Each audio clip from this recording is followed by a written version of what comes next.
안녕하세요. 예, 지금 방금 소개받은 김동관입니다. 저는 지금 말씀해 주신 것처럼 고려대학교에서 과학기술과 사회에 대한 이제 여러 가지 복잡한 관계가 많죠. 지금 뭐 코로나19 사태도 마찬가지고, 사실 우리 주위에서 벌어지고 있는 많은 이제 논쟁거리나 이런 주제들 중에서 최근에 과학기술과 연관이 되지 않은 부분이 없을 만큼 이런 부분들이 이제 많다고 할 수가 있겠죠. GMO 역시 마찬가지입니다. 아주 귀중한 자리를 만드셨는데 제가 거기에 초대를 받아서 여러분들에게 이야기를 할 수 있게 돼서 매우 기쁘게 생각을 합니다. 제가 지금부터 한 1시간 정도, 1시간 20분 정도 여러 선생님들, 지금 아마 전국에 많은 분들이 계시는 걸로 아는데, 코로나19로 인해서 우리가 피해도 많이 입지만 이렇게 온라인으로 여러분들하고 직접 만날 수 있다는 건 또 상당히 긍정적인 측면이기도 하죠. 제가 이제 이야기하려고 하는 주제는 이 GMO와 농업산업화, 이렇게, 또는 GMO가 농촌을 어떻게 변화시켰는가, 이런 좀 큰 문제에 대해서 말씀을 드리려고 해요. 대개 이제 GMO에 대한 이야기를 하면은 1차적으로 먹어도 되느냐, 이게 이제 가장 큰 관심사죠. 당연합니다. 지금까지 사실 식품으로서는 이제 유래를 찾을 수 없을 만큼 유전자를 재조합해서 만들어진 그런 식품이기 때문에 다들 우선 안전성 문제가 이제 1차적이고, 그 다음에 생태계에 미치는 영향, 이런 등등에 대해서 다들 우려를 하시기 때문에, 근데 이제 우리가 이 GMO라고 하는 문제를 이제 그런 주제로만 이야기하기에는 지금 굉장히 복잡한 그런 이제 구조적인 문제들도 많이 있고, GMO가 이런 전반적인 농업 산업화와 연관된 그런 이제 맥락 속에서 우리가 좀 한번 살펴볼 필요가 있습니다. 그래서 저는 과학과 사회의 관계를 연구하는 과학 사회학자이기 때문에 GMO 전문가라기보다는 이제 그런 과학과 사회의 큰 틀 속에서 생명공학이 발달하고 또 GMO가 이제 개발되고 하는 이런 맥락들을 한번 짚어보면서 제가 생각하고 있는 이런 GMO가 과연 우리에게 어떤 의미를 가지는가를 이제 말씀드리는 방향으로 하겠습니다. 주요 내용은 지금 조금 낯설 수도 있는데요. 제가 가능하면 여러분들에게 이제 학술적인 용어는 피하고 이제 내용을 가지고 말씀드리지만, 지금 전반적으로 이런 GMO는 이제 이 전지구적 사유화 체제다, 이런 말을 써서 조금 생소하게 들리실지 모르지만, 지금 이제 과학 지식이 만들어지는 여러 가지 방식들이 여러분들은 과학이 너무 상업화됐다, 이런 이야기는 많이 들으셨을 거예요. 그러니까 이제 돈 되는 쪽으로만 과학의 연구가 이루어지고, 실제로 돈이 되지 않는 부분에 대해서는 제대로 된 연구가 이루어지지 못하는 이런 측면들에 대한 이야기들이 많이 나오고 하는데, 그런 과학의 상업화라고 하는 부분을 조금 더 이제 구조적인 맥락에서 이야기를 해보려고 하는 것이 바로 이 전지구적 사유화 체제죠. 그래서 이 언던 사이언스라고 하는 개념이 이제 여기서 같이 등장을 하는데, 지금 GMO의 안전성에 대한 이제 많은 불확실성이 있음에도 불구하고 이런 쪽의 연구가 제대로 이루어지지 못하는 그런 문제점들이 바로 제대로 연구되지 않고 있는, 즉 GMO가 충분하게 연구가 돼야 되는데 잘 연구가 되지 않고 있다, 이런 측면을 이제 말씀드리는 게 바로 언던 사이언스 같은 개념이라고 할 수가 있겠죠.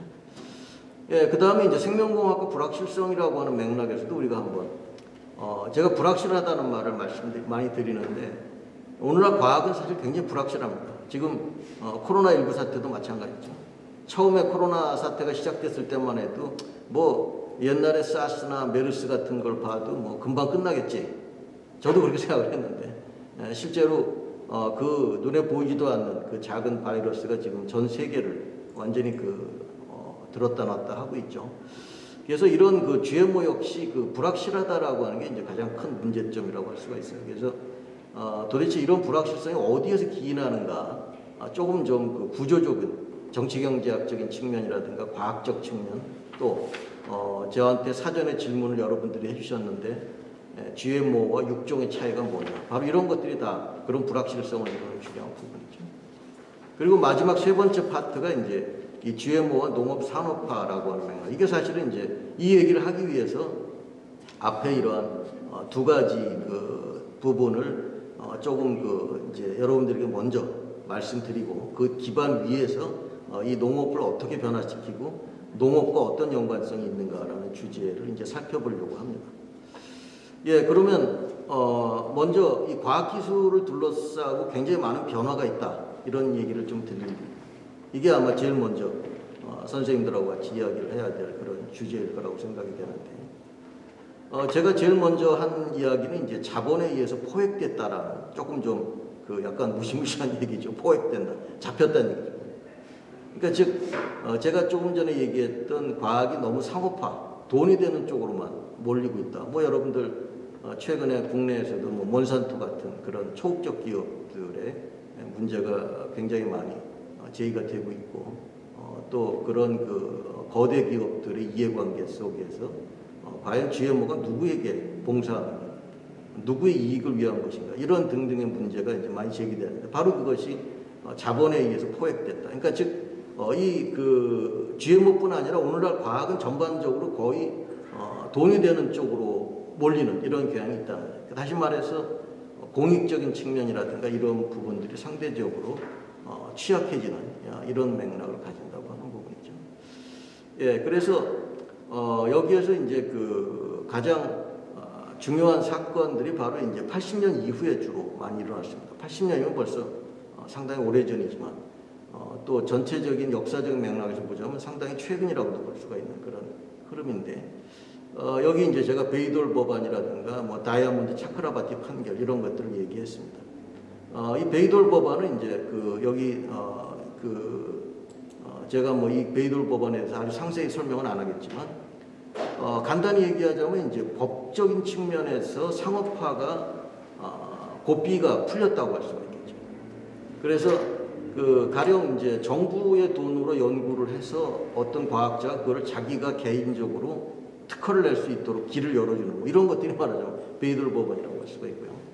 그 다음에 이제 다이아몬드 차크라바티 판결은 좀 이따가 그 다음 슬라이드에서 말씀드리겠지만 그런 그 이 특허와 연관된 그런 그 문제점이라고 할 수가 있어요. 그래서 생명에 대한 특허가 처음 이루어진 과정이 이제 이 다이아몬드 차크라바티 판결이라고 그것도 역시 1980년에 이루어진 과정이라고 말할 수가 있습니다.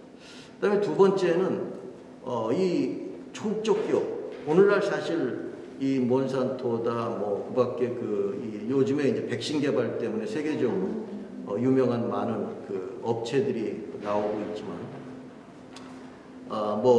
지금 굉장히 많은 그 생의학 이런 제약 업체들이 뭐 어마어마한 그런 힘을 발휘하고 있는 건 여러분들이 다 아실 겁니다.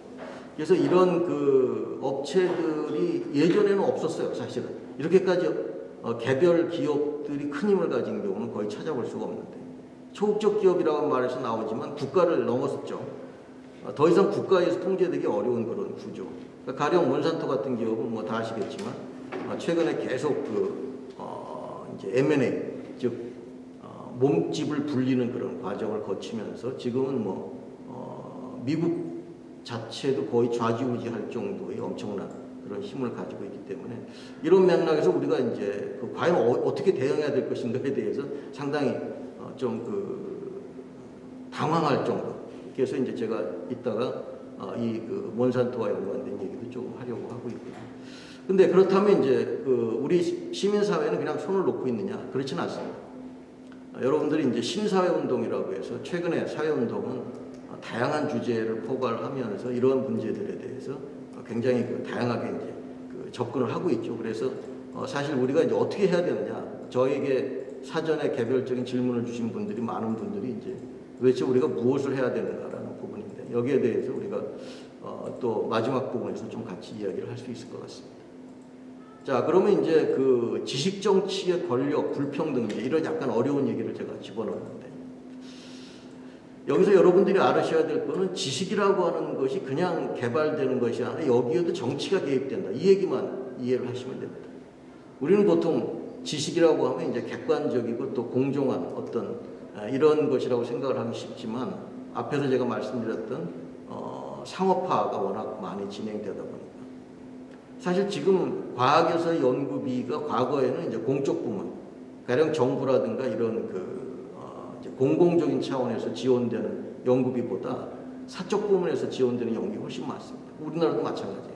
다시 말해서 기업에서 나오는 연구비가 정부라든가 또는 이런 이 공동의 어떤 출연해서 나오는 그런 연구비를 능가하는지 벌써 오래랍니다. 따라서 기업에서 나오는 연구비들은 거의 다 자기들의 어떤 이익을 극대화하기 위한 쪽의 연구로만 이제 집중될 수밖에 없겠죠. 기업은 기본적으로 이윤을 추구하는 그런 집단이니까. 그래서 어떤 지식이 개발되는가라고 하는 것이 이제 아주 중요한 문제가 된다는 거죠. 그리고 정작 우리에게 중요한 왜 GMO가 안전하냐 그렇지 않느냐 또는 그 생태계에 미치는 영향이 무엇인가 이런 등등에 대한 지식이 잘 개발되지 않고 왜 그렇게 이런 논쟁이 끝이지 않고 있는가 이런 등등의 문제가 이제 바로 지식 정치라고 하는 문제.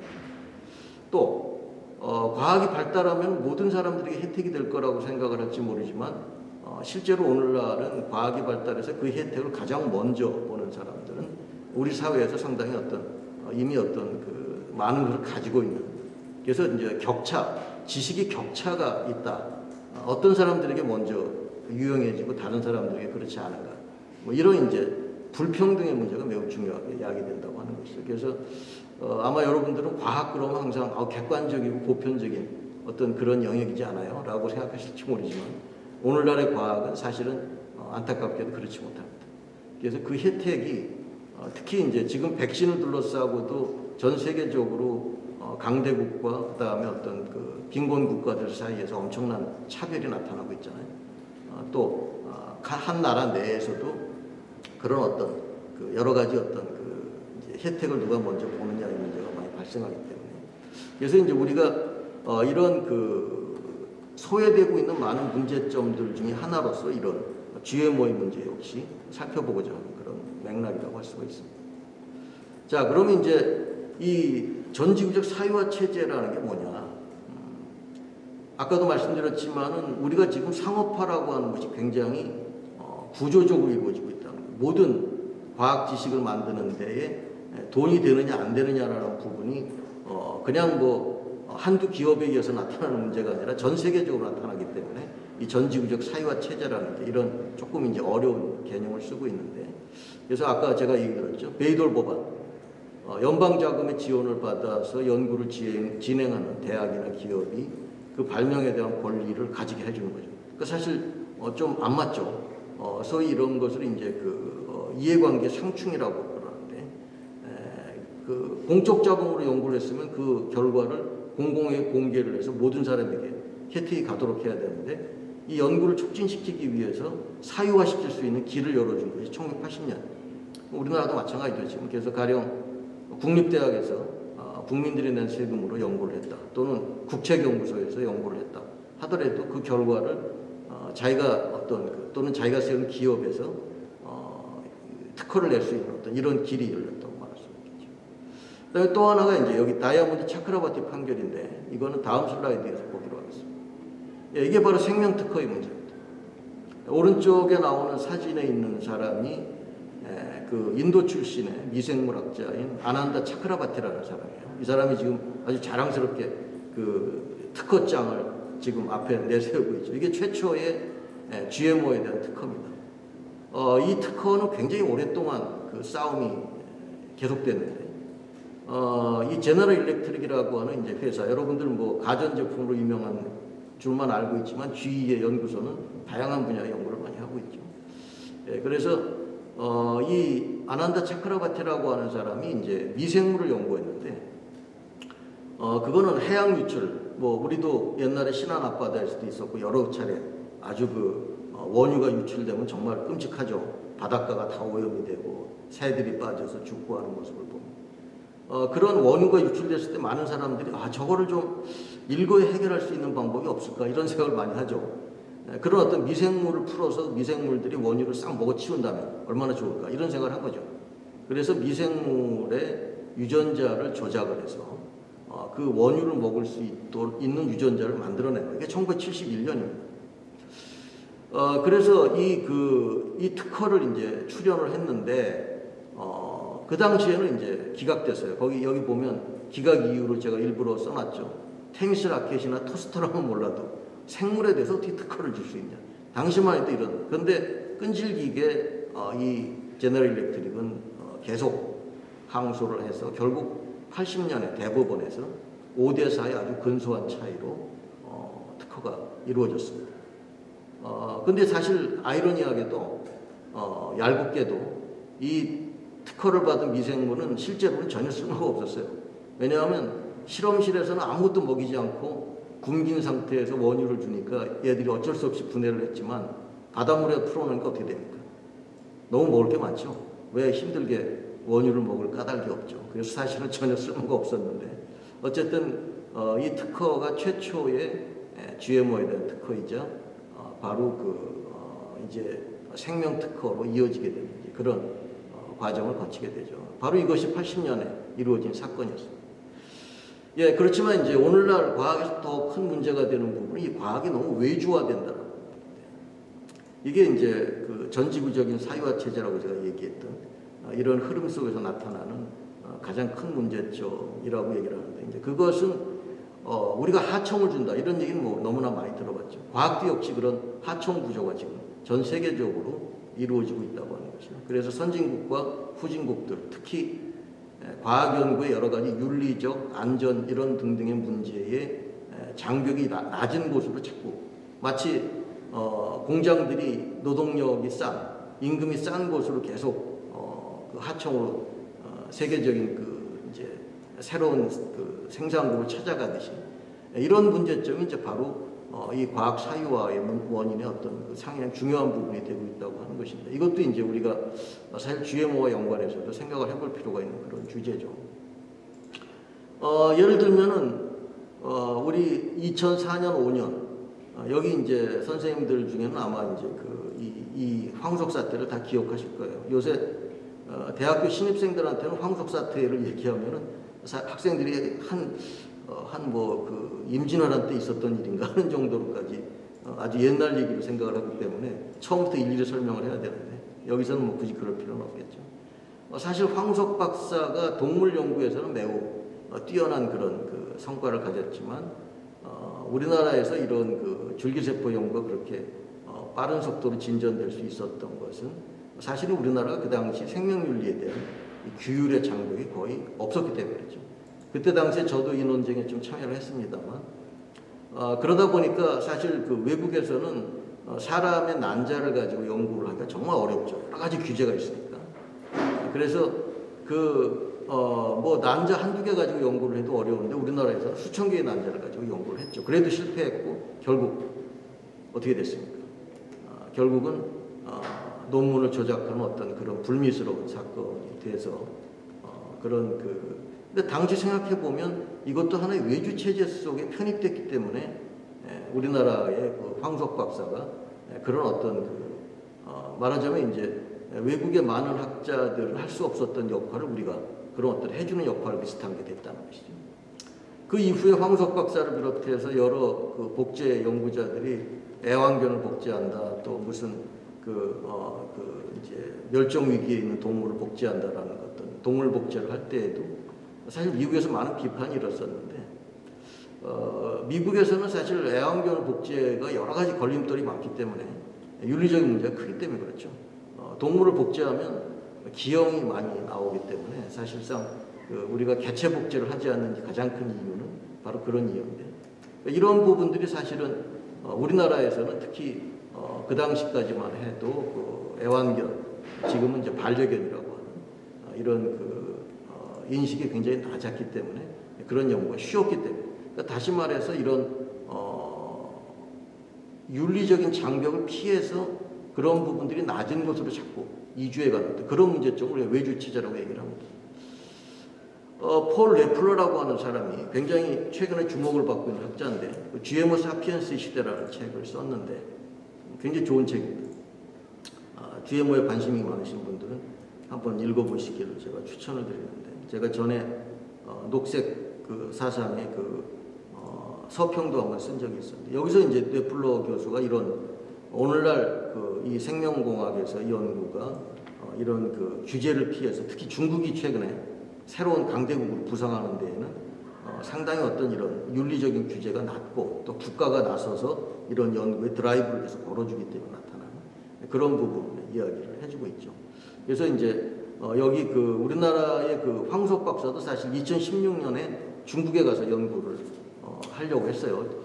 지금은 이제 그 이후 상황에서는 이제 그 상황이 또 바뀌었는데, 그래서 일단 2016년 상황이지만 중국이 말하자면 오늘날 이런 많은 그 윤리적인 문제가 있는 그런 연구에 상당히 어떤 그 상당히 공격적으로 연구를 해나가는 어떤 그런 그래서 윤리학계에서는 상당히 많은 문제를 지금 뭐 환경 문제도 많이 있지만 사회주의 국가이기 때문에 그런 부분에서 이제 어떤 국가가 그 어떤 드라이브를 걸면은 제동을 걸기 어려운 그런 문제가 많이 발생한다. 이것도 하나의 오늘날 그런 그 외주 체제라는 측면에서 양상이라고 볼 수가 있습니다. 연구 윤리도 마찬가지예요. 제가 오른쪽에 지금 네이처의 2006년도 조금 된 기사이긴 하지만 신자유주의적 상황, 뭐 여러분들 많이 얘기를 듣죠. 요즘은 뭐 코로나 상황 때문에 신자유주의 얘기 같은 것들이 많이 뒤로 들어갔습니다만, 이 도덕이라고 하는 것이 돈과 결합을 하면서 생명윤리의 연구 자체가 이제 하나의 어떤 하청구조, 생명공학의 어떤 한 부분으로 들어가 버리는 어떤 문제점을 이런 연구윤리까지도 이제는 하청이 되느냐라는 이런 식의 이제 기사입니다. 그래서 대개 보면은 미국의 얘기지만 거대한 생명공학의 어떤 그 생의학 이런 분야의 프로젝트에서는 뭐 돈이 어마어마하게 대규모죠. 거기에서는 아예 윤리학자들을 고용을 하는 거죠. 마치 이제 법률적인 문제를 피하기 위해서 변호사나 특허를 담당하는 변리사들을 고용하듯이. 그래서 이런 그 윤리학자들이 거기서 그런 문제를 처리해주는. 그러니까 사실 생명윤리와 같은 문제는 우리가 모두 굉장히 그 존중하고 자기들 연구자들이 직접 자기가 마음속에 가져야 될 어떤 그런 부분인데 이런 것들을 따로 떼내서 하청을 주는 것이 되는 거죠. 그러니까 이런 맥락들이 이제 최근에 이런 그 전지구적 사유화 체제라고 얘기를 할 때 그 체제라는 의미는 바로 이런 구조적인 맥락들이 그 속에 포함되어 있다고 볼 수가 있습니다. 예, 그 다음에 뭐 우리나라에서 계속 문제가 되고 있는 그 위험의 외주화 같은 것도 마찬가지죠. 이런 하청 구조 속에서는 계속 떠넘기기가 되면서 결국에는 가장 위험에 처하는 사람들은 그 사회에서 가장 불안정한 지위에 있는 사람들에게 그런 어떤 위험이 갈 수밖에 없죠. 뭐 이것은 뭐 굳이 제가 얘기를 하지 않아도 그게 바로 과학에서도 마찬가지라고 하는 것이죠. 그래서 이제 제가 나중에 GMO와 연관해서도 그런 말씀을 조금 드리고자 합니다. 자, 이런 그 전 세계화, 세계적인 그 분업 구조가 나타난 아주 이제 단적인 예가 바로 구글 베이비 같은. 아마 여기 선생님들 중에서도 이 구글 베이비는 많이 보신 분들이 있을 거예요. 뭐 EIDF 그 다큐멘터리 영화제에서 아주 오래전에 상영이 됐었고, 국내의 어떤 그 여러 환경 영화제 등등에서 높은 평가를 받았던. 제가 학생들한테 수업을 할 때도 자주 보여주는 그런 작품이죠.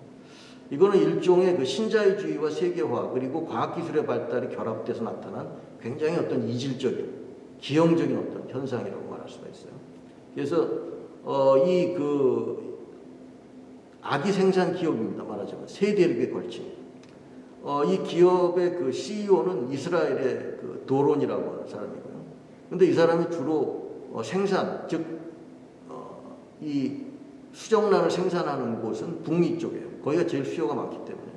그래서 이제 거기서 난자나 정자 등등을 수급해서 뭐 여러분들 우리나라에서도 가끔 그 저기 뭐 공중 화장실 같은 데 가면 그런 뭐 안내문 같은 게 불법적으로 붙은 걸 볼 수가 있어요. 그래서 대개 미국 같은 경우는 정자나 난자 같은 경우 거의 가격이 막 거의 책정이 되다시피 그렇게. 그래서 대개 보면 아주 우수한 형질의 난자나 정자를 원하기 때문에 뭐 아이비리그 출신의 대학생들이라든가 이런 사람들이 이제 용돈벌이를 하기 위해서 거기에 이제 혹해서 그런 여기에서 수정란을 만들어서 근데 문제는 윤리적인 문제 때문에 미국에서는 대리모가 불가능하죠. 그렇기 때문에 인도에서 그 대리모 공장 역할을 하는 거예요. 여기 보면 이 오른쪽에 사진에 보면 이 공장 역할을 하는 이 병원의 원장은 이제 아주 엘리트 여성입니다. 미국에서 하기로 했고 그리고 자기가 하는 일에 대해서 상당한 자부심을 가지고 있어요. 그리고 여기에서 대리모 역할을 하는 밑에 사진을 보면 마치 수용소처럼 그 침대에 지금 인도 여성들이 지금 임신을 해서 이 수정란으로 이제 그 대리모 역할을 하는 거죠. 이들은 대개 남편의 손을 잡고 옵니다. 인도는 아직까지 이런 생명윤리 규제가 없기 때문에 여기로 공장에 오는 것이죠, 말하자면. 그래서 대개 한 번 아이를 낳아주면 집을 한 채 살 정도의 큰 돈을 얻을 수 있기 때문에 그래서 아이를 낳으면 얼굴도 못 보게 하고 혹시라도 어떤 그 뭐 여러 가지 또 그 이제 그 정이 생길까봐 그걸 떼놓는 거죠. 그래서 바로 주문했던 주문자에게 그러니까 어떤 이런 것들이 말하자면 오늘날 이런 과학기술이 발달하면서 이것이 신자유주의와 세계화가 결합돼서 나타난 어떤 이런 좀 상당히 그 슬픈 그런 모습이라고 할 수가 있겠죠. 예, 그래서 이런 여러 가지 요소들이 있다. 뭐 이걸 제가 일일이 다 얘기하지는 않겠고요. 아까 제가 말씀드린 부분들이 다 여기에 요약이 되어 있는 것이고요.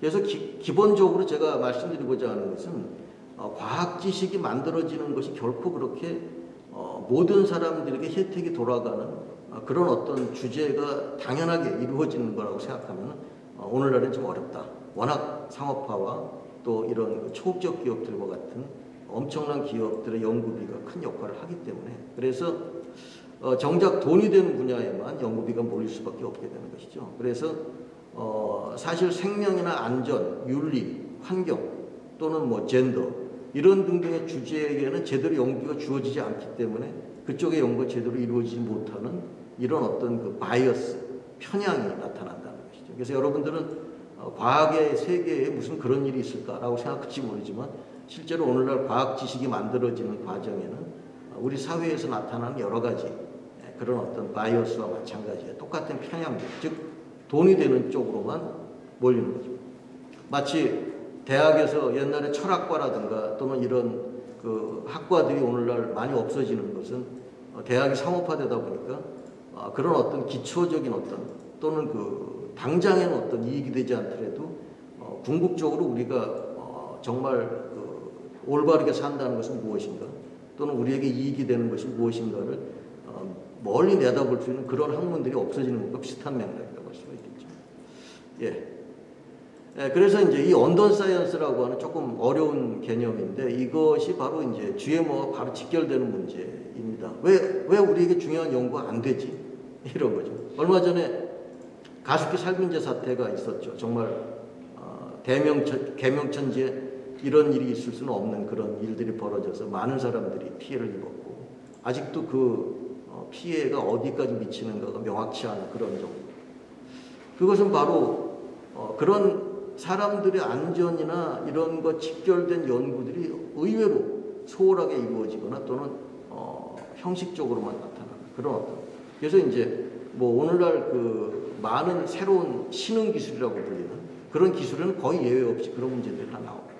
나노 같은 경우도 마찬가지고 또 최근에 우리가 그 고통을 겪고 있는 바이러스에 대한 연구 같은 경우도 지금 사실 생각해 보면 이렇게 과학이 발전했는데 왜 그런 연구가 그렇게 그동안 이루어지지 못했을까 이런 생각을 많이 하실 겁니다. 그것은 이런 구조의 문제.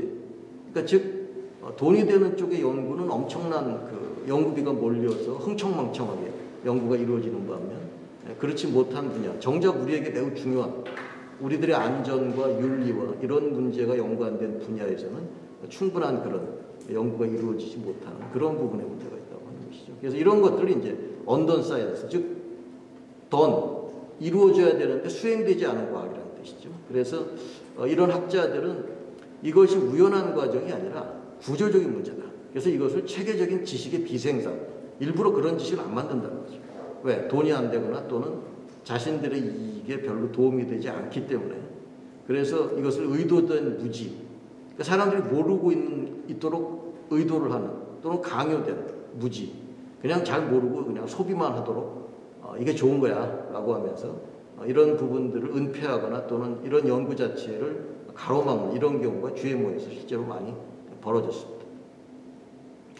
예, 그래서 이 데이비드 헤스와 같은 이제 제가 아주 좋아하는 학자가 이런 언던 사이언스라고 하는 문제가 무엇인가를 여기서 얘기를 했는데 정작 우리가 과학에 도움을 청하려고 했을 때 아무런 연구가 이루어지지 않은 걸 발견한다는 거죠. 예를 들면 제가 시민단체 활동을 꽤 오래 했었는데 몇 년 전에 이제 그 여러분들 밀양 송전탑 사건 다 아실 겁니다. 그래서 그 할머니들이 막 극한적인 그런 싸움을 하시고 하는 걸 전 국민들이 보고 안타까워하고 했었죠. 그래서 제가 그때 이 송전탑의 위험성과 연관된 기술 위험입니다. 그걸 이제 칼럼을 쓰려고 연구 결과를 찾았어요. 제가 뭐 전기를 연구한 사람은 아니니까. 근데 못 찾겠더라고. 그래서 전기공학 하시는 그 제가 친한 교수분들에게 물어봤어요. 이 송전탑이 낳는 위험성에 대한 논문을 내가 찾으려고 했는데 못 찾겠다. 그랬더니 놀랍게도 그런 연구가 거의 없더라고요. 휴대폰에 대해서는 조금 연구가 이루어졌는데 워낙 그 옛날 그 고전적인 기술이기 때문에 별로 사람들이 관심을 안 갖는 것 같다. 그러니까 말하자면 이런 거죠. 우리가 당장 그 위험성에 대한 사회적인 논란에 대해서 어딘가에서는 연구를 했겠지. 그러고 그 연구를 찾아보려는데 정작 필요한 연구가 이루어지지 못한다. 그런 연구는 당장 이루어질 수 있는 게 아니죠. 지금 기후 문제 같은 경우도 마찬가지입니다. 지금 코로나 사태 때문에 모든 것이 다 뒤로 밀려나고 있지만 사실 기후 문제 같은 것은 하루 이틀 연구한다고 되는 문제가 아니라 장기에 걸쳐서 오랫동안 많은 학자들이 그 연구를 할 수 있도록 안정적인 체계가 구축돼야 되는데 그렇지 못하면 하루아침에 큰 문제가 우리가 닥칠 수도 있고 이런 것들이 바로 수행되지 않은 과학 문제, 즉 언던 사이언스 프로그램이라고 얘기를 하는 것이죠. 그래서 정작 이런 활동가와 이런 그 뭔가 개혁을 하려고 하는 이런 사람들, 시민운동가 뭐 등등 지역의 어떤 풀뿌리 운동 하시는 분들이 그런 과학 연구의 결과를 찾아보려고 하면 이런 것들이 별로 없다는 거죠. 바로 이런 게 구조적으로 그 우리에게 필요한 그런 공익적 또는 안전과 위험, 윤리와 연관된 이런 주제의 연구가 제대로 이루어지지 못한다. 이런 문제를 제기하는 것이 바로 이 언던 사이언스라고 하는 개념입니다. 그래서 제가 이제 최근에 이 언던 사이언스라고 하는 걸 국내에 소개하기 위해서 여러 번역도 하고 뭐 글도 쓰고 하면서 이렇게 하고 있는데 무지가 강요되고 있다라고 하는 거. 즉 구조적으로 우리가 제가 조금 아까 얘기했던 가습기 살균제 사태 같은 경우에 대표적인 사태입니다. 지금 선진국이라고 하는 우리나라에서 이런 일이 벌어졌다는 게 참 믿어지지 않을 텐데 그거는 뭐 다른 나라에서도 마찬가지고 정작 사람들이 알아야 될 그런 안전에 대한 연구가 놀랄 만큼 이루어지지 않는 것은 이것은 구조적으로 무지를 강요당하고 있다라고 생각할 수가 있는 것이죠. 그래서 저한테 이제 여러분들이 그 GMO가 정말 이런 그 유해성에 대해서 어떤 연구가 이루어졌는가에 대한 질문을 하신 분들이 많은데 안타깝게도 이 GMO의 유해성에 대한 연구가 충분히 이루어지지 못했다는 거죠. 바로 언던 사이언스의 대표적인 사례가 바로 이 GMO입니다. 98년에 이 푸스타이 박사가 이런 연구를 했다는 거 아마 많이 들어서 아실 거예요. 몇 안 되는 제대로 된 연구 중에 하나가 이 푸스타이 박사의 연구였는데 사실 이 푸스타이 박사가 이제 그 GM 감자 뭐 최근에 많은 논란이 되고 있는 뭐 GM 연어와 함께 이런 감자를 먹인 쥐에서 면역 체계와 장기 발생에서 여러 가지 손상이 나타난다는 그런 이제 결과를 얻었는데 재미있는 것은 원래 이 푸스타이 박사는 GMO를 반대하는 사람이 아니었어요. GMO를 연구하는 사람이었고 당시 그 연구소도 GMO를 연구하는 영국의 연구소였습니다. 근데 이 사람들이 자기들의 연구 결과가 어떤 의미인지 파악하지 못하고 그냥 발표를 한 거예요. 자기들이 새로운 결과를 얻었으니까. 그랬다가 이제 이 엄청난 반향이 나오고 문제제기가 되면서 이제 어이구 이거 큰일 났구나 라고 하면서 바로 푸스타이 박사는 해고당했습니다. 여기 보시면 오른쪽에 해고당했다. 그 다음에 팀이 해체됐다. 이런 연구팀이 해체되고 자기가 연구했던 자료도 압수당했어요. 연구자한테는 정말 치명적인 사형 선고죠. 그래서 그 순간부터 푸스타이 박사가 GMO에 반대하는 어떤 그 반대 운동의 최전선에 쓴 그런 그 활동가로 변모해서 전 세계를 돌아다니면서 이 GMO의 문제점을 제기하는 이게 굉장히 참 아이러니한 그런 일이라고 할 수가 있겠죠. 그래서 이 98년에 처음으로 벌써 상당히 오랜 그 과거인데 그러고 나서 이제 이런 식의 문제가 GMO와 연관돼서 계속 이루어집니다. 즉 GMO에 대한 연구가 이루어지지 않을 뿐더러 거기에 대한 안전성과 연관된 여러 가지 연구들 또는 이 생태계의 오염과 연관된 연구들이 말하자면 방해받고 있는 것이죠. 2001년도에 그 오른쪽에 나오는 이그나치오 차펠라 박사와 데이비드 퀴스트라고 하는 학자가 GM 옥수수의 유전자가 이제 그 토종 옥수수를 오염시키더라라는 이른바 진플로우 유전자 오염에 대한 논문을 발표를 했습니다. 여러분들 아시다시피 그 멕시코가 옥수수의 그 고향이죠. 지금도 옥수수가 멕시코에 가면 다양한 옥수수들이 그 품종이 살아있어요. 그래서 멕시코는 지금도 외부로부터의 음식물 반입이나 외래 유전자 도입이 안 오도록, 그래서 자신들의 유전적 다양성을 지키기 위해서 굉장히 노력을 많이 하죠. 제 딸이 예전에 그 멕시코에서 1년 동안 교환학생인가를 했기 때문에 제가 그때 거기를 한번 방문하다가 굉장히 혼이 난 적이 있어요. 김치 같은 거 가져갔다가 그냥 아주 혼이 난 적이 있는데, 그만큼 철저하게 멕시코는 그 외부로부터의 그 음식물들 반입을 금합니다. 근데 이제 문제는 한 번도 그 GM 옥수수가 멕시코에 들어오질 않았는데 당시에, 그랬는데 이상하게 GM 옥수수 유전자가 토종 옥수수에서 발견되는 사태가 있었기 때문에 그걸 연구한 것이 바로 이 이그나치오 차펠라 박사. 이 사람이 멕시코 출신. 그래서 이 논문을 썼는데 네이처에서 논문이 철회된 거죠. 이런 사태들이 계속 발생하는 거죠. 그러니까 논문을 정당하게 논문을 그 프로토콜에 맞춰서 제출을 해도 왜인지는 모르겠지만 논문이 리젝트, 거부당하거나 또는 지연되거나 하는 이런 사태들이 GMO와 연관돼서는 계속 나타나는 그런 문제점을 안고 있습니다. 그 다음에 여러분들 잘 아시는 셀라리니 연구팀이죠. 프랑스의 2012년 가장 최근에 크게 문제가 됐던 바로 사실 셀라리니 연구팀은 거의 작심을 하고 몬산토의 그 라운드업의 문제점을 제기하기 위해서 몬산토가 원래 했던 방식과 똑같은 형태로 실험을 했어요. 그래서 그 결과를 똑같은 독성학회지라는 세계적인 저널에 실었습니다. 그런데 몬산토가 실험을 한 결과는 게재가 됐는데 이 세라리니 연구팀이 한 연구 결과는 리젝트가 됐어요. 그리고 그 연구 과정에 대한 프로토콜을 제기하면서 연구가 충분치 않다, 샘플이 충분치 않다. 그런데 원래 세라리니 박사는 그런 것들을 상당히 예견하고 그 샘플 숫자나 그 밖의 모든 것들을 이전에 몬산토가 했던 것과 똑같은 크기로 해서 연구를 한 거예요. 그래서 그 결과도 이런 오른쪽에 나오는 이런 끔찍한 종양이 발생한다라고 하는 이런 것들이 이제 제기가 됐는데, 그래서 결국은 그 논문이 철회됐죠. 그러다가 결국 다른 저널에 실어서 다시 게재가 됐습니다. 이런 우여곡절 과정, 그 뒤에 누가 있었느냐? 사실은 이런 몬산토 같은 그런 업체들이 있었던 것이죠. 그래서 실제로 이제 이 세라리니 연구팀의 연구를 둘러싸고 많은 논쟁이 벌어지는데, 이런 논문 철회를 이끌어내게 된 어떤 그런 배후에 몬산토로부터 연구비를 많이 지원받는 학자들이 있다라는 얘기는 공공연한 비밀로 알려지고 있는 사실이에요. 그래서 이런 것들이 바로 왜 이런 연구가 제대로 이루어지지 못하는가를 우리가 알 수 있는 그런 이제 단적인 증거라고 말할 수가 있고요. 사실 GMO는 그런 불확실성을 해소하기 위해서는 지속적인 연구가 이루어져요. 사실 그 돈이 얼마나 들어가겠습니까? 그런데 문제는 그런 연구를 해서 앞으로 안정된 직장이 보장될 수 있다는 것이 없으면 후속 연구자들이 안 나오겠죠.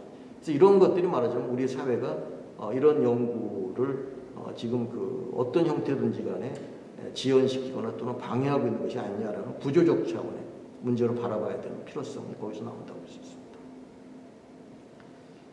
예, 그래서 이런 이제 불확실성의 문제를 좀 얘기를 해야 되는데, 대개 이제 사실 지금 GMO는 아무도 확실하게 먹어도 좋다고 얘기할 수도 없고, 또 아무도 그것을 절대 먹어서는 안 된다라는 식으로 이야기할 수 없는 그런 불확실한 상황이 있어요. 아까 말씀드렸지만 충분한 연구가 이루어지지 않았기 때문에. 그래서 이런 학자들은 이제 오늘날 이런 불확실성이 잘 없어지기 어렵다. 그런 이제 그림으로 보면은 지금 맨 바깥쪽에 있는 이제 빨간색 영역에 해당되는 부분이 바로 지금 GMO가 속해 있는 부분인데, 가장 불확실성이 높은 여기 밑에 이 시스템 언서튼티가 있죠. 불확실성이 가장 높고 내기동이 가장 큰 이제 그런 말하자면 도박을 하고 있는 것과 마찬가지 그런 상황이라는 그런 비유적인 뜻으로 말씀드릴 수가 있겠죠. 예, 그래서 이 GMO와 연관된 불확실성이 굉장히 많고, 이런 불확실성을 해소하기 위해서는 여기에 많은 관심과 또는 연구가 지속적으로 이루어져야 되는데, 앞에서 푸스타이 박사나 세라리니 팀처럼 개별적인 연구자나 개별 연구팀이 그냥 간헐적으로 하는 이런 연구가 아니라 작심을 하고 과연 이것이 어떤 문제를, 워낙 중요한 주제니까 이런 부분들을 뭐 전 세계적으로 컨소시엄을 형성해서 하든 간에 이런 연구가 이루어져야 되는데 그렇지 못한 부분은 바로 이런 불확실성이 계속 유지되고 있기 때문에 그런 연구가 되지 않기 때문에 나타나는 문제라고 할 수가 있겠죠. 가장 큰 문제 중에 하나는 이제 그런 그 존재 자체, 과연 이것이 새로운 GMO가 과연 새로운 식품이냐, 아니면 저한테 질문해 주신 분들처럼 아니면 그냥 우리가 육종 과정에서 나타나는 또 다른 모에 불과하냐. 이게 이제 실질적 동등성이라고 하는 논란이고요. 그다음에 두 번째 불확실성은 안전에 대한 문제죠. 이거는 이제 먹어도 되냐, 아니면 생태계에 어떤 영향을 미치냐 이거죠. 그다음에 세 번째는 정치경제학적. 이게 다 얽혀 있습니다. 주요 GM 생산국들이 이런 여러 가지 바이오 안정성 협약이라든가 이런 데 들어오질 않죠. 그렇기 때문에 이런 거버넌스, 이거를 어떤 규율을 하는데 상당히 많은 국제적인 장벽을 어떻게 할 거냐, 뭐 여기 대해서 아무리 정해놔도 이런 강대국들, 가장 큰 생산국들이 들어오지 않으면 아무 소용이 없어지죠. 그러니까 이런 등등의 문제가 또 같이 다 얽히고 있다. 이게 불확실성이 아주 높다는 것이죠. 예, 그래서 이거는 이제 제가 인터넷에도 가져다 쓴 그런 이해를 돕기 위해서 지금 GM 작물 중에서 가장 많은 이제 비중을 차지하는 게 바로 제초제 내성이죠. 또는 이제 스스로 BT라고 하는 걸 만들어내서 살충제를 스스로 분비하는 건데 제초제 내성이 가장 큽니다. 이 제초제 내성이라고 하는 어떻게 만드냐만 얘기한다면 보통 콩에다가 해충에 잘 견디는 DNA를 삽입을 하는 거죠. 이게 바로 제조합이죠. 그러니까 우리가 이제 가장 많이 이제 몬산토에서 만드는 그런 품종 같은 경우는 우연히 아주 강력한 제초제를 뿌리고 나서 토양의 미생물을 조사하다 보니까 거기에 전혀 영향을 입지 않는 미생물들, 살아남은 미생물들이 나온 거죠. 그래서 그 미생물, 토양 박테리아의 DNA를 뽑아서 콩에다 결합을 시킨 거예요. 그러니까 콩이 그 제초제에 대한 내성, 아무리 그 제초제를 뿌려도 다른 식물들은 다 죽는데, 파란색 있는 건 다 죽는데 이 콩은 죽지 않기 때문에 농사를 짓기 쉬워지는 것이죠. 그래서 이제 이런 것이 바로 우리가 DNA 제조합이라고 얘기를 하는 것이죠. 또는 넙치 유전자를 가져다가, 넙치는 심해에 사는 추위에 강한 동물이죠. 넙치 유전자를 채소에다가 심는다. 그러면 소리가 내려도 쉽게 죽지 않는, 즉 상해라든가 또는 이런 냉해 피해를 막을 수 있는, 좀 끔찍하죠. 동물과 식물을 결합을 시킨다라든가 뭐 이런 것들이 이제 바로 GMO의 어떤 방법이라고 얘기를 할 수가 있고. 그래서 이제 여러분들이 실질적 동등성 같은 개념을 좀 알아두시면 GMO에 대해 이해하는데 굉장히 편한데, 실질적 동등성은 영어로는 substantial equivalence인데, 말하자면 이제 이거는 이미 육종, 즉 우리가 품종 개량을 하는 과정에서 유전자를 손을 댔다 뿐이지 결과적으로 이것은 똑같다, 사실상 같다, 뭐 그 말입니다. 쉽게 풀이하면. 그러니까 GMO나 일반 육종으로 나오는 품종 개량의 결과로 나오는, 왜냐하면 우리가 먹고 있는 모든 식품은 다 그런 인위 선택과 품종 개량을 통해서 만들어진 거죠. 지금도 사실 그런 품종 개량을 하기 위해서 돌연변이를 일으키려고 별의별 충격을 다 가하죠. 뭐 방사선을 쪼기까지 하고 하면서 우리에게 유용한 그런 품종을 만들기 위해. 그러니까 이제 이 GMO를 찬성하는 사람들은 아니 뭐 그런 거나 뭐 무슨 차이가 그렇게 있어? 라고 하는 게 바로 실질적 동등성이라는, 사실상 같다라는 거죠. 그래서 이 GRA에서도 마찬가지죠. 그냥 일반적으로 안전하다고 인정하면 되는 거 아니야? 라는 게 GRA에서. Generally Recognized as Safe 약자입니다. 그래서 우리가 보통 식품이라는 것 자체가 오래전부터 먹다가 큰 문제가 없으면 그냥 먹게 되는 거 아니야? 뭐 이것도 마찬가지잖아. 이런 거죠. 이것이 이제 규율과 연관되는데, 그래서 미국은 굳이 새로운 법을 만들 필요가 없다. 왜? 이거는 일반 식품이나 별 차이가 없기 때문에 이런 입장이죠. 근데 반대로 유럽의 수입 국가들이죠. 유럽 국가들은 생산 과정을 중시합니다. 그러니까 GMO를 만들 때에 거기에 여러 가지 가해지는 과정 때문에 사실상 그것이 많은 불확실성을 초래할 수 있다는 측면을 제기하는 것이죠. 그래서 결과적으로 볼 때 GMO는 넙치 유전자가 들어간 상추라고 했을 때 이것이 과연 자연계에서 한 번도 존재하지 않았던 유전자를 가진 식품인데 이것을 우리가 먹었을 때 어떤 위험성이 있는지 아직 잘 모르지 않느냐. 그렇다면 사전에 예방을 해야 된다. 이게 바로 사전 예방의 원칙입니다. 그래서 이제 여러분들 이 유럽 중에서도 영국이 가장 이 GMO에 대한 반대가 심하죠. 그래서 뭐 이 영국이라든가 또 여기 제가 덴마크 예를 들었는데 이런 데서는 GMO는 완전히 새로운 식품이니까 따로 법을 만들어서 이것을 레귤레이션 규율해야 된다라고 하는 그런 이게 이제 두 가지 입장이 대립되는. 그래서 우리나라는 그럼 어떠냐? 우리나라는 사실 약간 좀 절충적입니다. 초기에는 실질적 동등성 입장을 많이 하다가 최근에는 또 그러니까 왜냐하면 우리나라는 수입국이면서도 계속 앞으로 수출국이 될 것을 대비해서 이렇게 약간 좀 모호한 입장을 취하고 있는 그런 상황인데 사실 우리나라는 지금 뭐 사실 수입국이죠. 지금 GM 곡물은 뭐 수치적으로는 세계 1, 2위를 다투는 그런 어마어마한 수입 대국이지 않습니까? 근데도 불구하고 자꾸 수출이라고 하는 걸 염두에 두면서 그런 부분에서 이제 좀 모호한 태도를 취하는데 1차적으로는 국민들의 불확실성을 줄이는 방향으로 해야 되는데 이제 그런 문제점이 있다고 할 수 있습니다. 예, 그래서 사실 1994년에 이 플레이버 세이버라고 하는 토마토가 처음 등장했죠. 바로 이 사진에 보면 오른쪽에 왼쪽은 일반 토마토입니다. 이거는 이제 자연히 썩죠.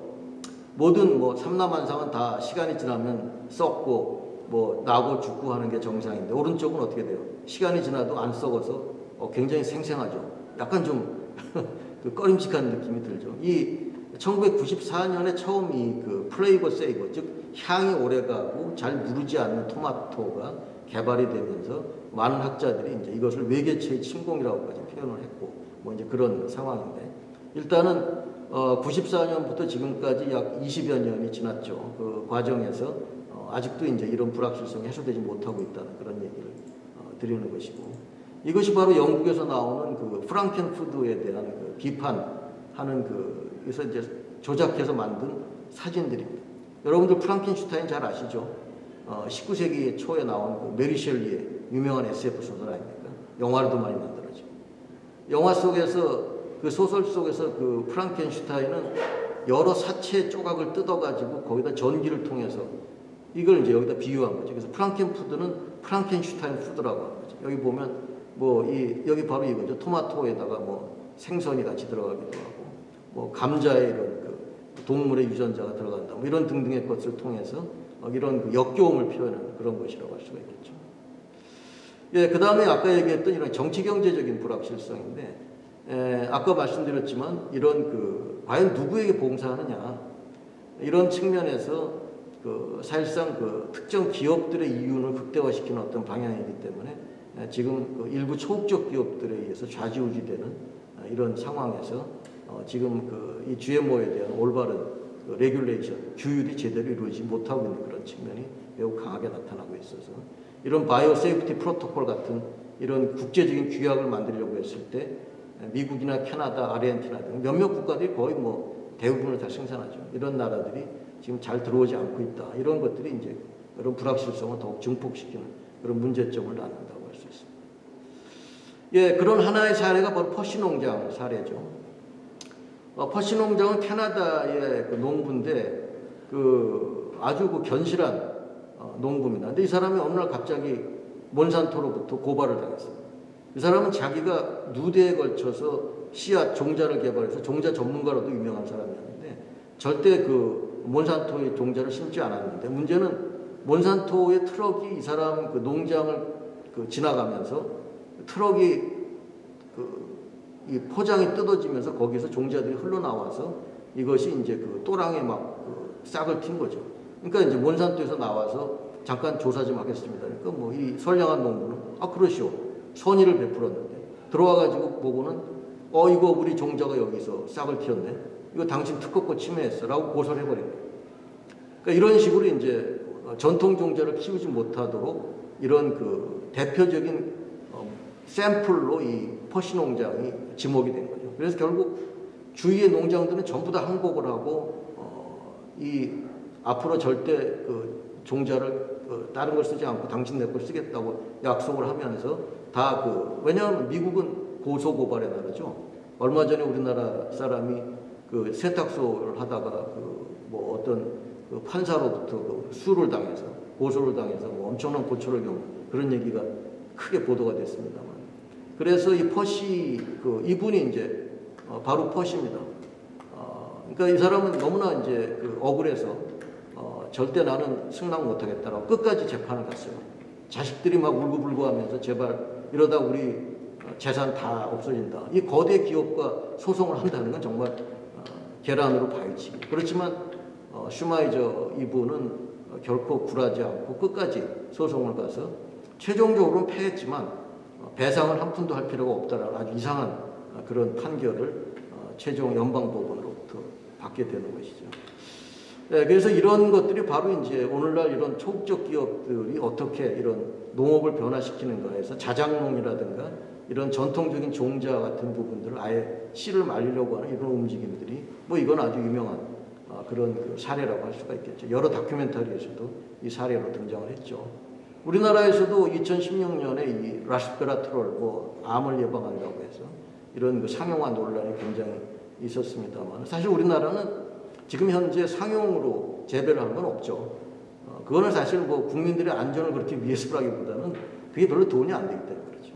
미국처럼 큰 규모로 그 재배를 해야 이런 그 아까 얘기했던 제초제 내성을 가진 이런 품종들을 개발하는 이유는 이런 거대한 농장들을 위해서 그 소득을 가장 최대로 올리기 위한 방향으로 이 GMO가 개발되기 때문에 그런데, 우리나라는 그 국토 면적이 작고 농장이 작기 때문에 그렇게 해봐야 별로 큰 도움이 안 되기 때문에 지금 우리가 별로 그 상용화가 안 되는 측면은 주로 그런 맥락으로 볼 수 있습니다. 예, 그래서 이 농업 산업화의 문제가 바로 이런 부분과 연관되는데, 대개 보면 이제 GMO를 찬성하는 분들은 지금 GMO밖에 없다. 기아의 문제를 해결하기 위해서라고 얘기를 합니다. 그렇지만 사실 지금까지 GMO가 개발된 역사, 그 궤적, 그 과정을 살펴보면 GMO는 전부 제초제 내성을 가진 어떤 콩이나 옥수수 등등 이런 것들을 개발해서 지금 현재 다국적 기업들의 어떤 원료로 사용하기 위한, 즉 외식업체와 식품기업들에게 아주 싼 값으로 이런 원료 물질을 공급해서 대개 사료로 많이 쓰이죠. 우리나라에 수입되는 대부분의 콩의 경우에서 옥수수의 경우, 옥수수가 대부분이죠. 우리나라 옥수수와 콩인데 대부분 다 사료입니다. 식용으로도 일부 쓰이지만, 그 다음에 이제 미국 같은 경우는 사실상 그 거대한 그 고기 생산 업체, 그리고 옥수수가 거의 그 단맛을 내는 기본적인 원료, 즉 우리가 많이 먹는 청량 음료라든가 이런 것들의 기본 원료 쓰이기 때문에 사실상 이런 그 옥수수는 이런 거대한 농업 산업화의 어떤 기초, 싼 값의 그런 어떤, 지금 미국에서 재배되는 GM 옥수수들은 실제 생산비보다 낮은 가격에 판매가 되고 있어요. 농부들이 버틸 수 있는 것은 정부가 주는 보조금으로 버팁니다. 이런 것들이 이제 최근에 그 이런 상황을 지적한 많은 연구나 다큐멘터리 같은 게 잘 등장하고 있죠. 그래서 이런 인류의 기아 문제를 해결하기 위해서 GMO가 개발됐다는 거, 이거는 어불성설입니다. 이런 비난이 있자 최근에 와서야 뭐 황금쌀이라든가 이런 얘기들이 좀 나오지만, 실질적으로 과연 GMO가 인류의 기아 문제를 한 번이나 염두에 둔 적이 있느냐? 저는 그렇지 않다고 봅니다. 그건 오로지 초국적 기업들의 이해관계에 철저히 봉사하는 방향으로 지금까지 개발되어 왔고 지금도 역시 그러하다고 말할 수가 있겠죠. 그리고 바로 이런 과정에서 생명 파괴적인 어떤 모습이 드러나고 있고, 또 사실 농업이라고 하는 것은 우리들의 근원인데, 인간과 또 농촌, 농업 이런 모든 부분이 사실 다 얽혀 있는 그런 문제들인데, 여기에서 이제 이런 그 기본적인 그 자장농이라든가 이런 부분들이 거의, 미국 같은 경우는 뭐 거의 자장농은 거의 멸종 위기 단계라는 식으로 그런 표가 붙을 만큼, 그래서 그런 문제점들이 이제 근본적으로 얽혀 있다. 예, 생물 다양성을 파괴한다는 건 뭐 여기서 선생님들 많이 들어보셨을 겁니다. 우리가 기본적으로 이 GM 작물들의 유전자가 뛰어나기 때문에 그런 작물들만 다 심었다고 했을 경우에 환경 변화나 기후 변화에 의해서 그 어떤 그 이제 아주 치명적인 병충해가 돌았다면 잘못하면 그 작물 자체가 거의 다 사라져버려요. 그래서 심각한 식량 문제가 오히려 나올 수가 있죠. 지금 전 세계적으로 옥수수, 감자 이런 것들은 불과 몇 품종밖에는 재배가 안 되고 있어요. 그 유전적 다양성이 유지가 안 되고 있는 것이죠. 한우 역시 마찬가지입니다. 만약에 슈퍼 한우가 개발이 돼서 유전자 조작을 해서 그 한우만 사람들이 기르게 됐다. 그런데 그 슈퍼 한우 유전자에 치명적인 어떤 질병이 돌아왔다 할 경우에 자칫하면 아주 치명적인 그 종 자체의 위협 또는 우리들의 식량에 아주 치명적인 위협이 될 수 있기 때문에 그런 부분이 매우 신중하게 얘기가 되는 것이죠. 최근 뭐 GM 연어 같은 문제도 비슷한 맥락의 문제라고 말할 수 있습니다.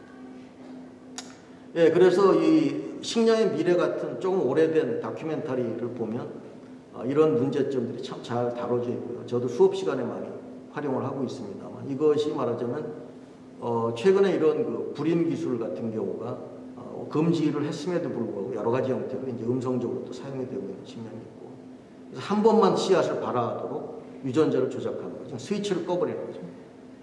이거는 사실 농업의 오랜 전통은 자기가 수확한 곡물을 대부분 다 소비를 하고 그중에 일부를 남겨서 종자로 삼아서 계속 종자를 개발하고 이게 농업의 오랜 전통, 수천 년의 전통이죠.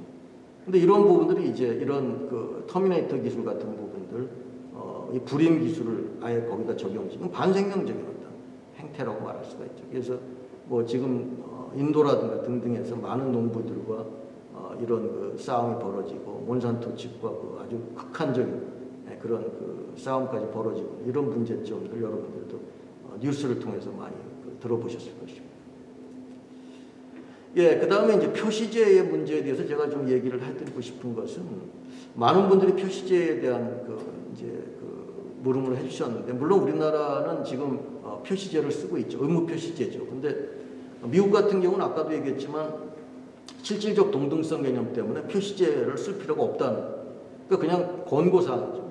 근데 우리나라는 의무 표시제를 하게 됐고 그거는 사실 시민사회가 강력하게 이런 부분들을 98년부터 문제를 제기했기 때문에 그런데 근데 이제 여러분들이 아셔야 될 것이 표시제로 모든 문제가 다 해결됐다고 생각하면 절대 안 됩니다.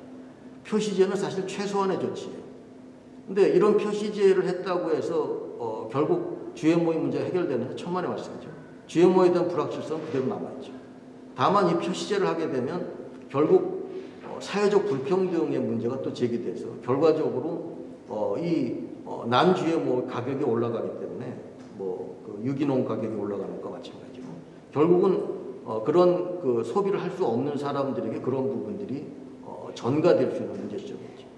얼마 전에 몇몇 그 저개발국에서 우리는 더 이상 GM 산물인 농산물을 원조를 받지 않겠다고 선언을 한 적이 있었죠. 이런 것들도 마찬가지입니다. 국제적인 맥락에서 이런 GM 산물들을 그냥 어떤 그 기피 대상이 된다고 했을 때는 결과적으로는 못 사는 나라들의 사람들이 이걸 먹도록 강요받는 이런 구조가 되기 때문에 GM 표시제를 요구하는 것은 가장 기본적인 것이고 그 다음에 보다 근본적으로 국가나 어떤 그 공적인 연구기관들이 나서서 아까 얘기한 것처럼 그런 불확실성을 해소하기 위한 지속적인 어떤 연구를 수행하도록 촉구하는 것이 우리가 사실 해야 되는 그런 중요한 문제점이라는 측면이죠. 예, 그래서 제가 이제 앞쪽에서 상당히 공을 들여서 지금 전지구적 사유화 체제를 하는 조금 낯선 개념을 말씀드리고 신자유주의라는 상황 속에서 지금 이것이 얼마나 복잡한 문제를 안고 있느냐. 지금 이런 상황에서는 안전이나 윤리 이런 문제는 계속 뒤로 처질 수밖에 없어요. 과학은 빠른 속도로 발전하는데 이런 안전, 윤리, 보건, 환경 이런 주제는 계속 뒤로 밀려날 수밖에 없다는 걸 캐치업 양식이라고 합니다. 계속 따라잡으려고 막 노력을 하는데 계속 뱁새가 황소에 못 따라가는 식이 되는 것이죠. 이거는 구조적인 문제이기 때문에 우리가 이 부분은 우연한 것이 아니라 이건 의도적인 형태이기 때문에 이것을 어떻게든지 바로잡으려고 하는 노력을 해야 된다는 얘기를 하고 있는 것이죠. 그래서 이제 언던 사이언스가 실제로 수행되도록 공익적인 과학을 위한 노력 이런 것들이 바로 우리가 수행해 나가야 되는 작업이고 최근에 아까 제가 얘기했던 신사회운동이라든가 이런 부분에서 실제로 많은 연구자들과 이런 그 풀뿌리 단체들이 모여서 가령 미국에서 나노기술도 지금 굉장히 많은 문제를 안고 있죠. 거의 아직 안전성이 확인되지 않은 많은 제품들이 출시되면서 실제로 시민들이 몰모트가 되고 있는 상황입니다.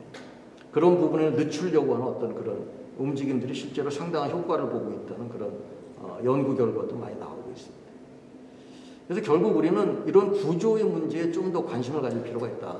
물론 GMO를 당장 먹어도 되나요? 안 되나요가 가장 중요한 문제이긴 하지만 제가 사실 오늘 이 강의를 드리는 이유는 너무 그런 안전하냐 아니냐의 문제로 함몰되면 안 되고 이런 구조적인 차원에서 과연 GMO가 누구를 위해 봉사하도록 되어 있는가? 과연 GMO가 식량 위기를 극복하는 데 관심이나 있는가? 이런 등등의 문제를 우리가 구조적으로 좀 볼 필요가 있고 그것은 GMO뿐 아니라 생명공학 전반, 나노, 로봇, 또 최근에 뇌과학 등등 모든 등등의 문제에서 그런 문제점을 낳고 있다. 이런 말씀을 드린 것입니다. 예, 그래서 저는 이런 공공적 전환, 과학이라고 하는 것이 원래 공공적인 거 아닙니까라고 많은 분들이 생각하시겠지만 아쉽게도 오늘날 과학은 철저히 자본에 예속되고 자본에 포획되어 있다고 제가 첫머리에 말씀드리죠. 실제로 그렇습니다. 그래서 이런 부분들을 공공적 차원으로 이끌어내기 위해서는 결국 운동밖에 없어요. 아무리 연구를 한다고 해서 그걸로 해소되지 않습니다. 그래서 가장 밑바닥에서부터 풀뿌리 운동에서부터 시작해서 우리가 이런 요구를 끊임없이 제기해주고 이런 가치를 계속 주장하고 이런 것들이 이루어질 때만 지금 우리나라의 그 공적 연구비만 해도 세계 거의 탑 수준에 올라가는데 그런 연구비가 이런 GMO 연구에 왜 들어가지 않느냐, 왜 우선순위에서 밀리느냐 이런 것들이 바로 우리가 제기해야 될 그런 문제고 그런 구체적인 매뉴얼화 시켜서 연구자들에게 자기가 하고 있는 연구가 과연 누구를 위한 것이고 얼마나 그 공적인 그 가치를 높이는 데 연구가 이루어질 수 있느냐에 대한 그런 부분을 하도록 매뉴얼화 시키는 그런 제가 이런 주장을 참 많이 제기했습니다만 아쉽게도 이런 부분들은 정권이 계속 바뀌어도 전혀 바뀌지 않는 이런 상황이기 때문에 결국 우리가 힘을 길러내서 이런 그 문제를 해결하기 위한 어떤 노력을 해나가는 것이 필요하다고. 예, 수고하셨습니다.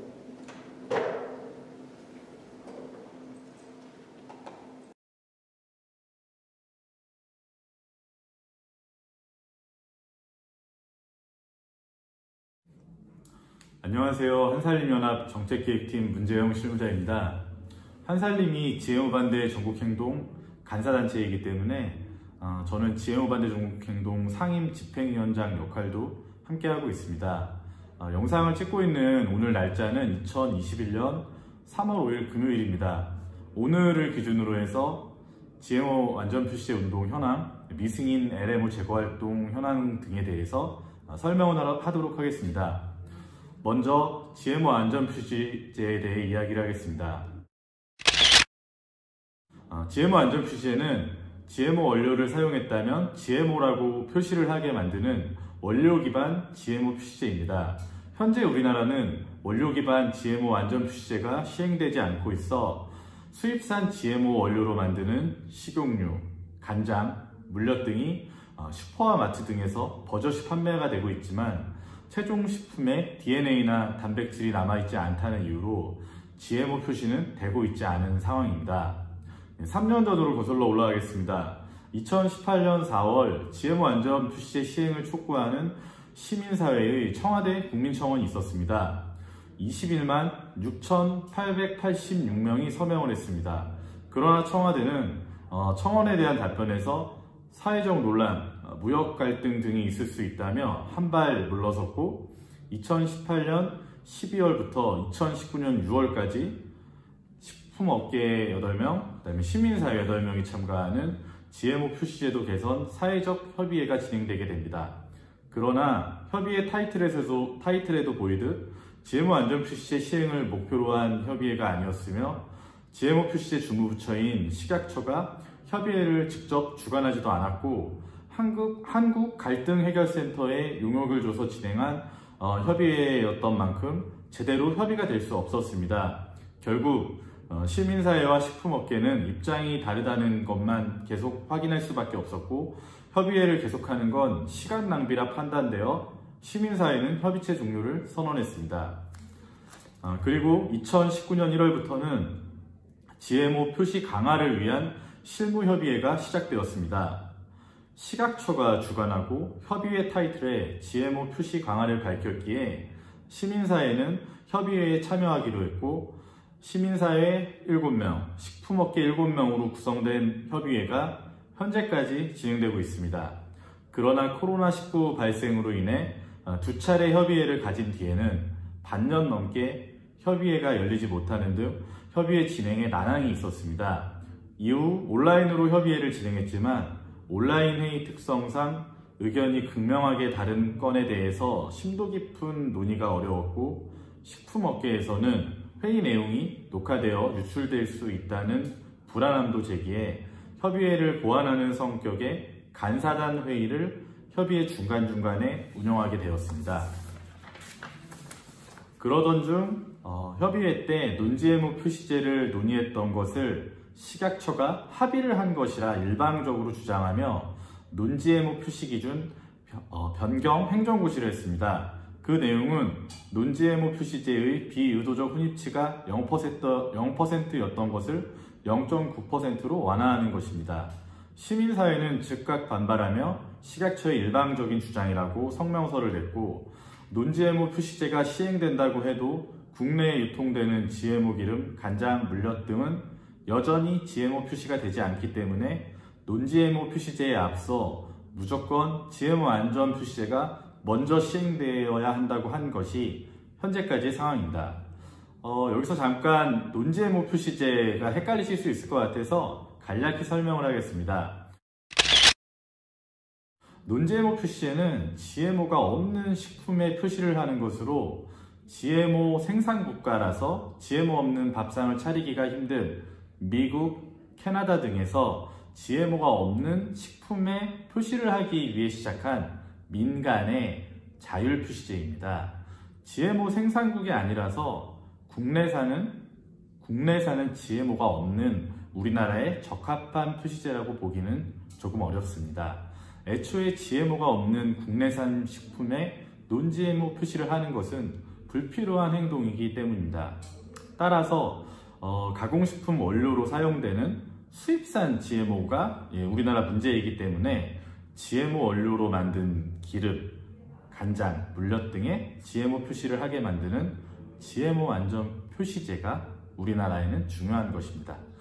우리나라처럼 GMO 생산국이 아니지만 GMO를 수입하고 있는 유럽은 시민 알 권리 차원에서 이미 원료 기반 GMO 안전 표시제를 시행하고 있습니다.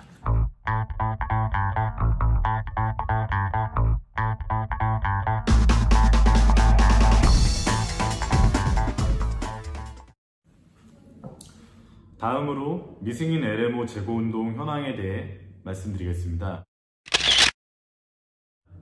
국내에는 상업적 GMO 재배가 법적으로 금지되어 있지만 생각보다 많은 미승인 LMO가 존재하며 미승인 LMO가 존재할 수밖에 없게 만드는 요인이 있습니다. 그래서 미승인 LMO 제거 운동을 지속적으로 펼치는 게 필연적입니다. GMO와 LMO 차이 간단하게 설명을 드리면은 생식력이 있는 GMO를 LMO라고 하고 있습니다. 대표적인 미승인 LMO 제거 운동으로는 미승인 LM 유체 제거 운동, 사료용 LMO 낙곡 제거 운동 등이 있고, 한살림, 두레생협, 환경농업단체 연합회, 친환경 무상급식 풀뿌리 국민연대, 친환경 농업인 연합회 등 GMO 반대 전국행동 회원단체가 주축이 되어 함께하고 있습니다. 미승인 LM 유체 제거 운동은 2017년 5월 15일 강원도 태백시의 유채꽃 축제장에서 LM 유체가 발견됨에 따라 촉발되었습니다. 발견된 LM 유체는 몬산토에서 개발한 제초제 내성을 가진 유체 모델명 GT73으로 2016년 중국에서 수입된 유체 종자 79.6톤 중에서 32.5톤에서 LM 유체가 혼입되어 정식으로 국내에 들어온 것으로 밝혀졌습니다. 굉장히 문제가 있는 사건이라고 보실 수 있을 것 같고요. 이에 GMO 반대 전국행동은 즉각 철저한 제거 작업과 재발 방지를 촉구하며 2017년부터 지금까지 정부와 함께 연 2회 전국의 미승인 LM 유체 오염지를 방문하여 LM 유체를 제거하는 미승인 LM 유체 민간 합동조사를 진행하고 있습니다. 현장에서 LM 유체를 발견해 제거하는 성과를 거두고 있으며 2020년의 경우 한살림이 단독 조사를 진행하여 정부가 관리하지 못했던 LM 유체를 4점 발견했고, 주무부처인 종자원에서 정밀 조사를 진행한 결과 11점의 LM 유체를 추가로 발견하기도 했습니다. 4년째 제거운동을 진행하고 있지만 여전히 미승인 LM 유체가 발견되고 있기 때문에 앞으로도 많은 역할이 요구되고 있습니다. 다음으로 사료용 LMO 낙곡 제거 운동이 있습니다. 연간 국내 GMO 수입량은 약 1,200만 톤 정도 됩니다. 이 중 200만 톤가량은 식품용이고 1,000만 톤은 사료용으로 사용되고 있습니다. 다시 말해 1,000만 톤가량의 사료용 LMO가 배를 통해 국내 항구에 들어온 후 트럭 등에 실려 전국 방방 곳곳에 사료 공장이나 축산 농가로 이동되고 있다는 것입니다. 지금 이 순간에도 사료용 LMO를 실은 트럭들이 전국을 누비고 있다, 이렇게 보실 수 있을 것입니다. 문제는 배에서 사료용 LMO를 내리거나 공장으로 운송하는 도중에 낙곡이 발생한다는 것입니다. GMO 반대 전국 행동은 2018년부터 정부와 함께 연 1회 전국의 사료 이동 경로를 찾아가 사료용 LMO 낙곡을 제거하고 관리 실태를 확인하는 사료용 LMO 민간합동 조사를 진행하고 있습니다. 대표적인 사료용 LMO는 모카와 옥수수입니다. 모카의 경우는 C 형태로 들어오기 때문에 낙곡이 될 경우 발화가 될 가능성이 큽니다. 젖소의 먹이로 주로 사용되고 있다고 하고요. 그리고 옥수수는 이제 쪄서 들어오는 경우가 있어서 비교적 안전하다고 얘기하고 있지만 그렇지 않은 경우도 있어 발화 가능성이 있을 수밖에 없습니다. 더욱이 운송 트럭의 경우 밀폐를 해야 한다는 간략한 지침만 있지 구체적으로 어떤 방식으로, 어떤 트럭을 사용하고 어떤 형태로 밀폐를 해야 한다는 세부 내용이 없습니다. 다시 말해 간소하게 밀폐를 한다 할지라도 그것도 밀폐이기 때문에 그런 형태로 운반될 수도 있는 것입니다. 저희가 이제 연 1회 특정 운송 지점만, 그러니까 어떻게 보면 극히 제한적으로 이제 조사를 진행하고 있음에도 조사 때마다 낙곡이 된 사료용 LMO가 발견되고 있는 것을 보면 제대로 밀폐가 되지 않고 있다라고 볼 수밖에 없습니다. 심지어 2020년 작년 조사 때는 조사 당일 현장에서 치울 수 없을 만큼의 엄청난 양의 낙곡된 사료용 LM 옥수수를 발견하기도 했고, 또 낙곡된 사료용 LM 옥수수가 뿌리를 내려 성체가 된 자생체를 발견하기도 했습니다. 따라서 향후 더욱 적극적인 사료용 LMO 낙곡 제거 운동이 필요하고 국내 사료용 LMO 관리 체계 개선 요구도 필요한 상황입니다.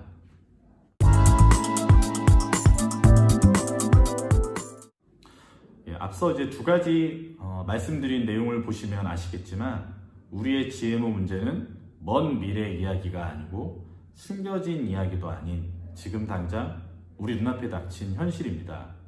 지금까지 시민사회가 힘을 합쳐 대응하고 있지만 크게 목소리를 한번 낸다고 해서 해결될 문제도 아니고 문제가 드러난다고 본질적 해결이 되지는 않습니다. 아직도 GMO 이야기를 한다고 언제까지 GMO를 말할 것이냐고 조금 답답한 분도 계실 것입니다. 저도 협의체 계속하고 있는 거 답답하기도 한데요. 하지만 우리 GMO 운동이 단기간에 해결할 수 없는 것임을 모두가 함께 좀 인식하고 지금처럼 꾸준하게 조직적으로 함께 문제 해결을 해나가야 합니다. 시민의 먹거리 선택권, 먹거리 알 권리를 위해서 그리고 GMO 생태 교란, GMO 혼입 우려 없는 우리 국토, 우리나라를 위해서 지금처럼 함께 힘을 모아주시기 바랍니다. 고맙습니다.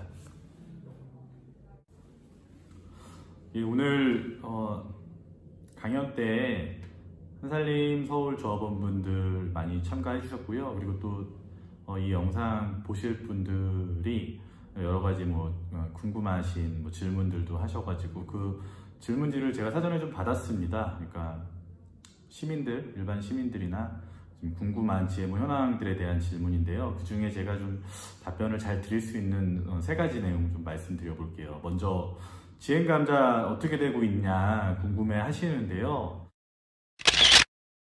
2018년에 이제 지행 감자를 수입 승인하려고 하는 거가 드러났죠. 그래가지고 정말 시민사회가 반대 운동을 아주 격렬히 했습니다. 그래서 18년, 19년, 특히 뭐 19년에는 국회에서 이제 토론회 하면서 문제 제기도 크게 했고요. 또 18년 그때 추운 겨울이었는데 식약처 앞에 또 많은 사람들이 모였었고, 또 외국에서 우연찮게 그 지행감자를 개발했던 당사자였던 카이어스 로맨스 박사가 약간 자기의 고백서처럼 지행감자 문제 있다, 뭐 이런 내용도 나오고 해가지고 막아냈죠. 그러니까 사실 굉장한 성과입니다. GMO를 수입한다고 했을 때 이거를 막는 게 쉬운 일이 아니거든요. 그런데 절반의 성과이기도 해요. 어떤 말씀이냐면은, 그렇다고 그 과정을 철회한 게 아닙니다. 여전히 심사 중인 거로 그렇게 좀 판명이 좀 되고 있고요. 그러니까 보류 중인 상황이다, 막아내긴 했지만은 일시적으로 막은 거다. 그렇기 때문에 오늘처럼 질문해 주셔서 우리가 계속 거론도 하고, 저희도 계속 주시를 하고 있거든요. 주시를 하고 있고, 잊을만 할 때쯤 되면 한 번 더 얘기하고, 보류가 아닌 취소가 되게 만드는 거 계속 하고자 합니다. 함께 해주시면 좋을 것 같습니다. 그리고 GM쌀 연구가 어떻게 되고 있냐, GM쌀 개발은 어떻게 되고 있냐, 이런 거 궁금해 하실 거예요. 2016년도 국내에서 원래 GM쌀 개발, 상용화 그런 사업단을 우리가 해체시키는 그런 활약도 했었잖아요. 근데 이제 말씀드리면은 판매용 이제 상용화, 상업화 이렇게 하는 거는 못하게 막고는 있습니다. 그런데 연구는 되고 있어요. 연구까지 막는 거는 좀 어려운 지점이 있습니다. 근데 그렇지만 계속 주시하고 있고요. 지금 격리포장 조사라는 게 있어요. 그러니까 쌀뿐만이 아니라 여러 가지 GMO 연구들이 지금 국내에서 계속 되고 있거든요. 뭐 나무도 있고, 뭐 아니면은 이제 토양에 씨를 묻었을 때 얼마나 견디냐, 뭐 이런 것들도 있고. 근데 그런 현장들을 저희 GMO 반대 전국행동이나 아니면 이제 그러니까 GMO 반대 전국행동의 회원단체들이죠. 한살림이나 아니면은 뭐 친환경 무상구 시풀뿌리 국민연대나 이런 회원단체들이 방문을 해가지고 이 오염되지 않게, 외부로 유출되지 않게 제대로 관리되고 있나 같이 좀 확인을 하고 있고요. 이 조사도 한 연 2회 정도 진행이 됩니다. 코로나 때문에 작년에도 그렇고 좀 소수 인원이 방문하고 있는데요. 좀 이런 것들도 계속 관심 가져주시면 좋을 것 같습니다. 그러니까 우리가 외면하면, 관심 가지지 않으면 어느 순간 다시 GMO 상용화 하겠다, 수면 위로 올라올 수 있을 것 같습니다. 그리고 GMO 안전표시제, 이거 대체 왜 안 되는 거냐, 20만 넘은 국민들이 요구하는데 왜 안 되는 거냐, 답답해 하실 것 같습니다. 저도 정말 답답하고 종종 잠도 못 자기도 하는데요.